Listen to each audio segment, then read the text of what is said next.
আসসালামু আলাইকুম রহমতুল্লাহি বারাকাতু। ফ্রেন্ড, মৃত সেই ব্যক্তি নয় যার দেহ থেকে আত্মা চলে গেছে, বরং মৃত সেই ব্যক্তি যে বোঝে না যে তার উপর তার রবের প্রভুর কর্তৃত্ব রয়েছে। রেফারেন্স আল তাদকিরাত 118।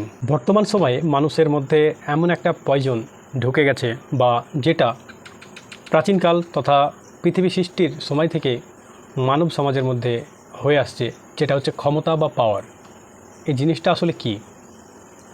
বিভিন্ন রাজনৈতিক বা রাষ্ট্রবিজ্ঞানীদের মতামত আছে, তবে এই মুহূর্তে যেটা পাওয়ার বলতে বোঝায় সেটা হচ্ছে বর্তমান সময়ে একটা পলিটিক্যাল দিক দিয়ে একটা রাষ্ট্রের ক্ষমতায় থাকা, শীর্ষে থাকা সরকার, যে সরকারকে কন্ট্রোল করে একটা রাজনৈতিক দল। আরেক দিক দিয়ে সামাজিক দিক দিয়ে বলতে গেলে একটা সমাজের বা একটা নির্দিষ্ট এরিয়ার প্রভাবশালী ব্যক্তির পাওয়ার বা ক্ষমতাকে বোঝায়।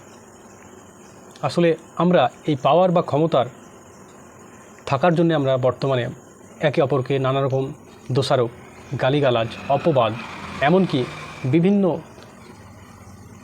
অসাম্প্রদায়িক এবং আইনকে কাজে লাগিয়ে বিভিন্ন মামলা ঝামেলার মধ্যে আমরা জড়িয়ে পড়ছি।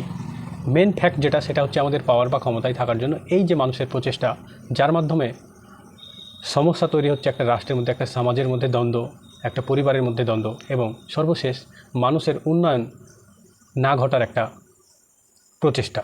সর্বোপরি এই ক্ষমতায় বা এই পাওয়ারে থাকার জন্য আমরা যে অসামাজিক, অমানবিক এবং পাপের সৃষ্টি কালচারের দিকে এগিয়ে যাচ্ছি, সেটা কি মোটেও সমাজ বা রাষ্ট্রের জন্যে বা নিজের জন্য ভালো? পৃথিবীতে একমাত্র নাস্তিক যারা, তারা বাদে প্রত্যেক ধর্মের মানুষরাই বিশ্বাস করে যে ওপর একজন আছে। তবে ধর্মীয় ফান্ডামেন্টাল অনুযায়ী, ধর্মীয় মতবাদ অনুযায়ী গড, ঈশ্বর বা আল্লাহ বা ভগবান, এই মতবাদকে দুটো ভাগে ভাগ করা হয়। এক ঈশ্বরবাদী, দুই বহুশ্বরবাদী। এক ঈশ্বরবাদী এই মতবাদকে বিশ্বাস করে একমাত্র ইসলাম ধর্ম, ইহুদি এবং খ্রিস্টান ধর্মের মানুষেরা।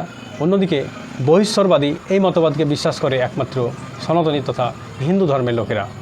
সো ভিডিওটি কথা না বাড়িয়ে আজকে এই পর্যন্তই। কার কেমন লাগলো কমেন্ট করে জানাবেন। আল্লাহ আপনাদের ভালো রাখুন। সকলকে অসংখ্য ধন্যবাদ।